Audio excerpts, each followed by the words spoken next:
Lalmonirhat chief judicial magistrate আদালতের সাময়িক বরখাস্ত নাজির ইয়াসিন আরাফাতকে স্থায়ীভাবে বরখাস্ত সহ আইনের আওতায় আনার দাবিতে মানববন্ধন অনুষ্ঠিত হয়েছে।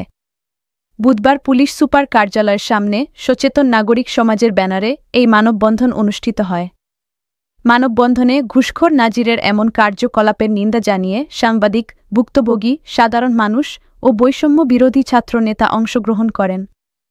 এ সময় বক্তারা বলেন, গণমাধ্যমের গলা চিপে ধরে প্রশাসনে দুর্নীতিবাজ কর্মচারীরা ঘুষ বাণিজ্য করতে চায়।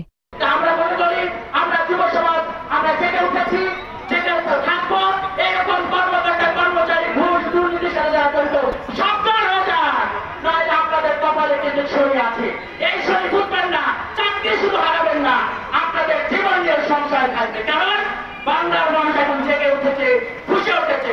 তাই আপনাদের সাথে অনুরোধ করবো, যারা একটা ঘুষের সাথে জড়িত, যারা অন্যায়ের সাথে জড়িত, কর্মকর্তা হন আর কর্মচারী হন, আর অফিসের পিয়নে হন, এখনই সতর্ক হন। আপনার যদি চাকরি করে না বসায় ওই 12,000, 13,000, 14,000 টাকার বেতনের ছেলেকে আপনি চাকরি ছেড়ে দিয়ে আপনি শাড়ির পরে আপনি বইয়ের সাথে বসবাস করেন, আপনার চাকরি করার যোগ্যতা থাকে না।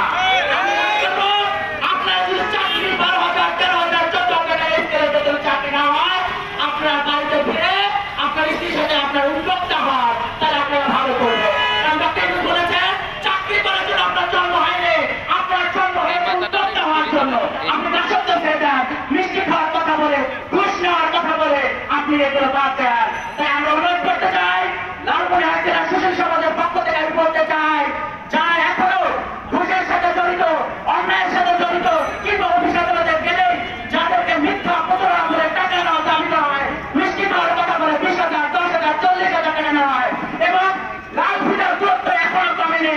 আমরা দেখেছি, বিভিন্ন সময় গিয়েছি, যারা লাল ফিতার দূরত্বের কথা কমানোর কথা বলে টাকা নেয় তাদেরকে অনুরোধ করবো, সাবধান হয়ে যান। লালমনিরহাট জেলার নিয়োগটা কিভাবে ভয়ানক হতে পারে আপনারা দেখেছেন। আবার যদি দেখতে না চান তাহলে আপনি এখনই সাবধান হন। তাই আমি বলতে চাই, যুব সমাজের পক্ষ থেকে অন্যায় যেখানে, অনিয়ম যেখানে, সেখানে সাংবাদিকরা লিখবেন।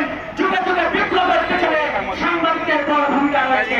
আমি বলতে চাই, যারা মুক্তধারা সাংবাদিকতা করে, যারা মানুষের কথা লেখে, যারা ভাগ্যের কথা লেখে, সেই সকল সাংবাদিকের কৃতজ্ঞতা জানাই, ধন্যবাদ জানাই। কেন যুগে যুগে অন্যায়ের বিপক্ষে লেগেছেন, কখনোই তারা অন্যায়ের সাথে আপোষ করেনি, কখনোই তারা আমাদের অন্যায়ের সাথে আপোষ সাংবাদিক ভাইরা করেনি। তাই আপনারা যারা এত উপস্থিত হয়েছে আমি ফেরত জানাই।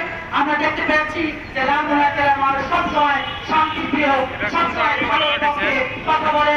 আজকে যারা আপনাদের এই ঘুষ, এই মিষ্টি খাওয়ার কথা বলে, যারা এরকম অফিসার হয়েছে, কর্মকর্তা হয়েছে, প্রিয় হয়েছে, আমি অনুরোধ করতে চাই, আগে একদিন বাড়ি হয়েছে বাংলার উপর মন্ত্রী হয়েছে।